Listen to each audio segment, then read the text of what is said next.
Are you sick and tired of having aches and pains as soon as you wake up in the morning? Or maybe just when you stand up out of your chair, you've got to kind of take a few steps before you loosen up? Well, that's probably caused by inflammation. And today I'm going to share with you 5 foods or ingredients that you need to kick to the curb and 10 foods that you need to make sure you're getting plenty of so that you can get rid of that inflammation and start to feel better. Hey y'all, it's Farmer MeeMaw. As many of you know, I am on a health journey, and a big part of getting healthy is getting rid of inflammation. And so today I'm going to share with you some foods that are going to help you in your journey to get healthy. First, let's focus on 5 foods or ingredients that you need to kick to the curb. I know a lot of you are going to fight this, but you know it's true. Number 1, the thing you need to kick to the curb is sugar. We all know how hard it is to kick the sugar addiction, and that's because it is an addiction. But y'all, it's an addiction that you can break free from, and you need to break free because sugar does so much damage to your body. Anything that creates inflammation in your body is going to promote disease, whether it's diabetes or cancer or heart disease. You need to get these things out of your diet. Number 2, grains. You know, it's not just about gluten. Even oats and rice and things like that, the way that they are grown and harvested, they are sprayed with Roundup, which is a chemical which is really hard on our bodies and creates a huge amount of inflammation. So unless you're getting einkorn wheat that is grown organically, most likely in another country, it's pretty safe to say that the grain or even oats actually show to have a huge amount, I think one of the highest levels of glyphosate of all grains. And so even your gluten-free grains are not good for you. They're still going to cause inflammation, and you do not know how sad that makes me to hear this about oats, because you know how I love oatmeal. Okay, number 3, bad fats. Bad fats are going to be those partially hydrogenated oils.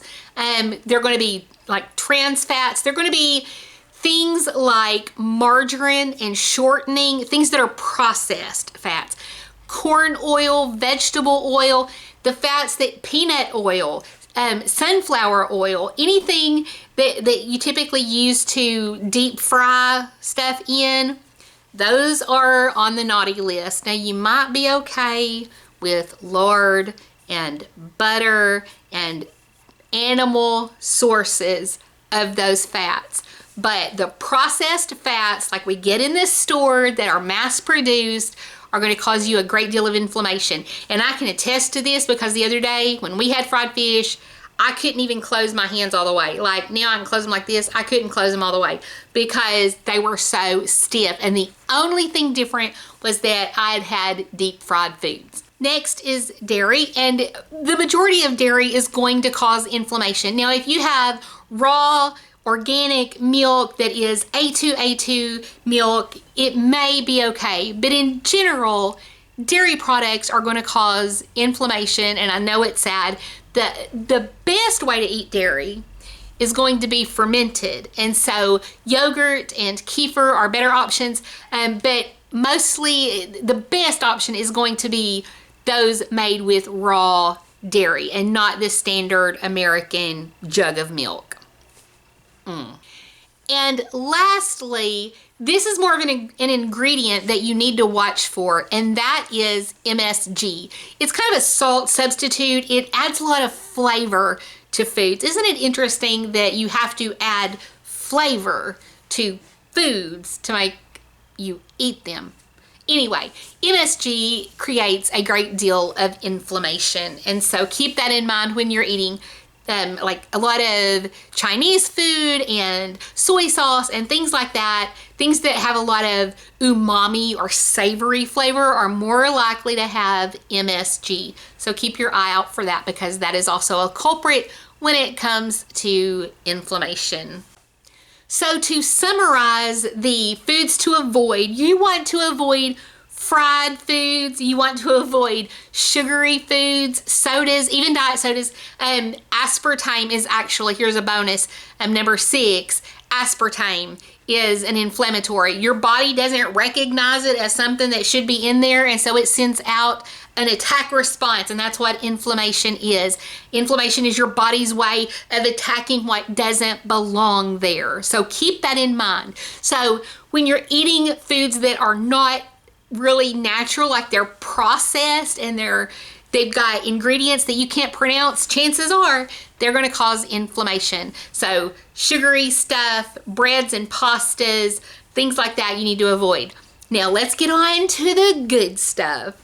Now we're going to talk about the 10 foods that you need to make sure that you're getting in your diet. So all of these foods are going to contain special chemicals that give them anti-inflammatory properties. Most of them have some antioxidant powers.